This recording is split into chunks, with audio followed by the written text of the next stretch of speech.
transfers because we have 16 days to go until the transfer window finally shuts in September, on the 1st of September. 7 p.m, by the way, it shuts on this occasion, not at 11 p.m.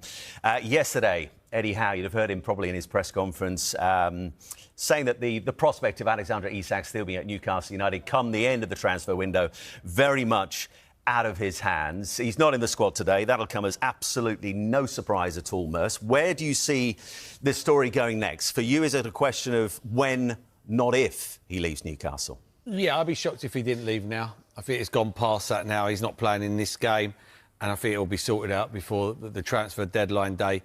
Problem is, Newcastle got to bring someone in. I just looked at their team. Well, look at that front line today. You've got Gordon up front, who's not a centre-forward, in my opinion, and you look at the bench and there's none on there. So it's who you're going to get. You know, tried to get Seko, who went to Man United. I understand that if they get him, and then they can go and get rid of Isak. But at the moment, it's not good. You know, the man's a hero. You know, win a trophy, phenomenal player. You know, he's losing that legacy very quickly by not playing. I'm not saying he's turned around and said he doesn't want to play until I hear him come out and say that himself in front of the camera and say I refuse to play, and then it's a different matter. But at the moment, he's pushing his move, and I think he gets it. And in terms of, I mean, a massive amount of coverage, Clinton, on this throughout the summer, and it's the first thing we're talking about on this first weekend of the Premier League, but you can't avoid it at the moment. In terms of how he's handled it, and you see different quotes around what he's said, what he hasn't said.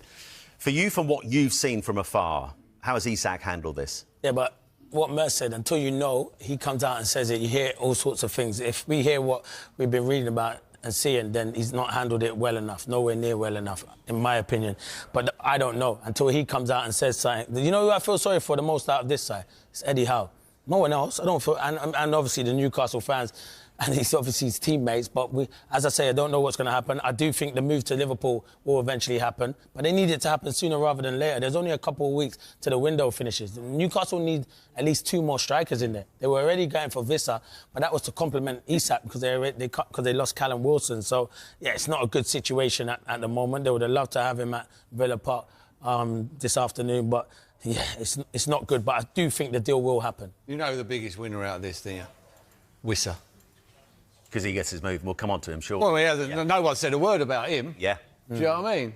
And yeah, Isak's getting all the stick, and it's no different with Wizza. Yeah, we'll talk about Wizza, because, of course, he left Brentford training camp as well, and Keith Andrews had plenty to say about that in recent days. For you, Sue, do you pick up on what Clinton said there about feeling sorry for Eddie Howe? Because you look at the club at the moment, I mean, boardroom level, he's been really hampered. Paul Mitchell, the sporting director, he's gone. Darren Eales serving his notice as well because of his ill health as well. It's very much been Eddie Howe on his own fighting the fires this summer so far, isn't it?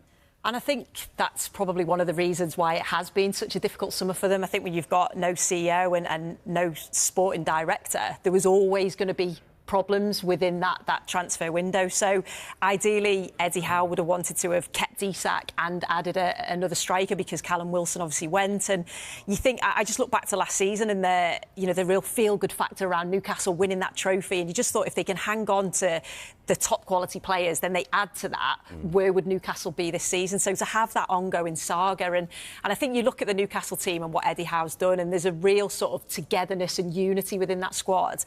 And you just hope that this hasn't hampered it. I'm sure he's working, so hard in the training pitch, saying to the guys, look, that's happening off the field. You can't control that. Just control what's happening and focus on Aston Villa. But, of course, it's bound to have some sort of effect. He's one of their best players. You look at Newcastle's record without him, it's bound to have an effect on them. And like Mer said, Gordon playing in that sort of false 9, if you like, Osula on the bench, that's their other option. They need to bring in strikers, and they'll be fully aware of that. Tim, is there any way you can see Isak, come the end of this transfer window, still being a Newcastle player? Yeah, it's possible. I don't see it. I'm with the guys. I think that it's inevitable that he will leave and his destination will be Liverpool Football Club. I think his head's been turned.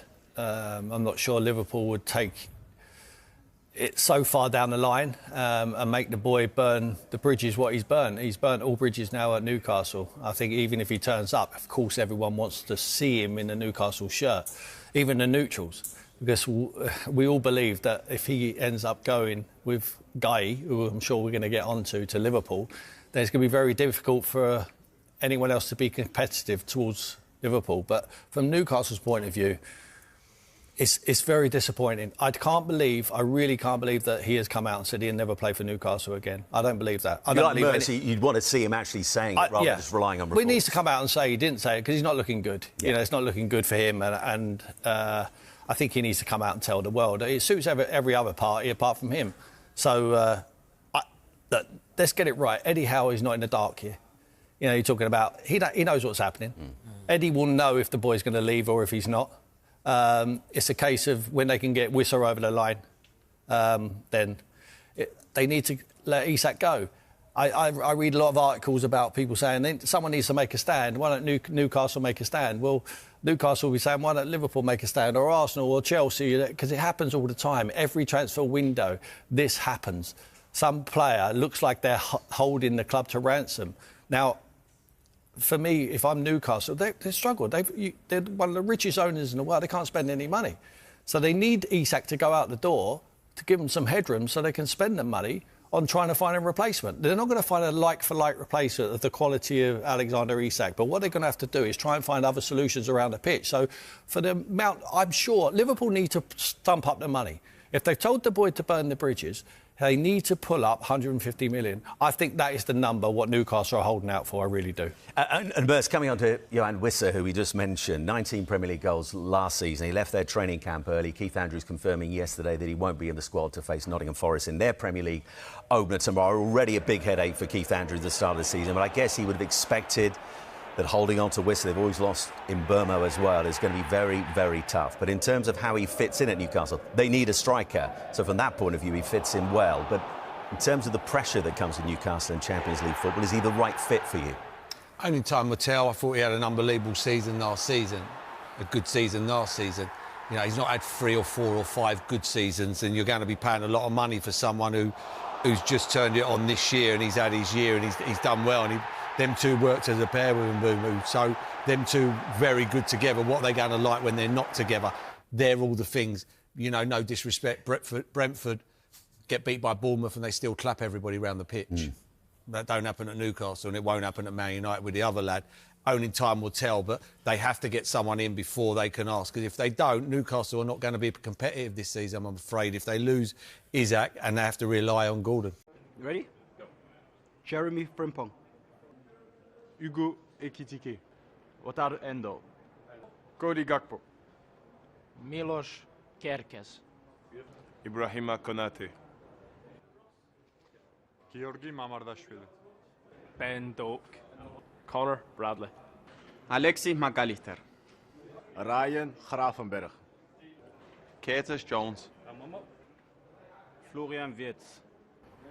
Armin Peci. Dominic Soboslai. Andy Robertson. Freddie Woodman.